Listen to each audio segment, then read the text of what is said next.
रात का समय था और हवेली के अंदर घुसते ही ठंडी हवा ने मुझे घेर लिया। मेरे हाथों में फ़ोन की टॉर्च जल रही थी, लेकिन रोशनी बहुत कम लग रही थी, जैसे अंधेरे ने उसे दबा दिया हो। अचानक से मैं गुज़र रही थी और मुझे पीछे से पैरों की गूंज आई, जैसे कि वो मेरे पैरों की गूंज हो। अचानक मुझे महसूस हुआ, अरे मेरी परछाई तो ज़मीन पर लंबी हो रही है। मैं रुकी, परछाई भी रुकी। मैंने धीरे से हाथ हिलाया, परछाई ने भी हाथ हिलाया। मैंने सिर झुकाकर ज़मीन की ओर देखा, परछाई ने नहीं देखा। मेरा दिल ज़ोरों से धड़कने लगा। तभी मेरे कानों में एक धीमी सी फुसफुसाहट गूंजी, ये तुम्हारी परछाई नहीं है। मैंने पीछे मुड़कर देखा तो उसने कहा, अब तुम्हें मेरी जगह लेनी होगी। अब क्या करोगी?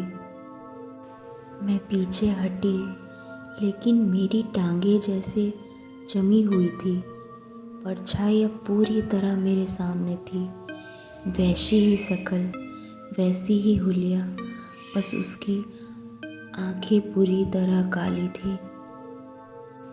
मैंने घबराकर फ़ोन की टॉर्च उसकी तरफ घुमाई और तभी वह मुस्कुराई, तुम बच नहीं सकते।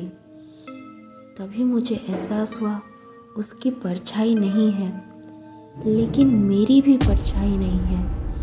मैंने झटके से नीचे देखा, मेरी परछाई गायब थी और अब मेरे पैरों के नीचे कुछ सरसराया। मैंने घबराकर पीछे देखा। उसने मुझे कहा, अब तुम मेरी जगह ले चुके हो। अचानक मेरी शरीर बहुत भारी लगने लगी, जैसे कोई मुझे अंदर खींच रहा है। मैं भागने की कोशिश कर रही थी, लेकिन मेरे पैर काम नहीं कर रहा था। फिर अंधेरा छा गया, बहुत ज़्यादा अंधेरा छा गया। मुझे पता ही नहीं लगा कि वो कौन थी। तभी वो मुस्कुराई, लेकिन ये कोई आम मुस्कान नहीं थी। जैसे जैसे रोशनी उस पर पड़ी, उसकी शक्ल बिगड़ने लगी, चेहरा पिघलने लगा, जैसे कोई धुआं हो। कुछ दिनों बाद एक नया आदमी हवेली के अंदर आया। फिर उसे अपनी परछाई अजीब लगने लगी। मैंने मुस्कुराया और बोला, अब तुम्हारी बारी है।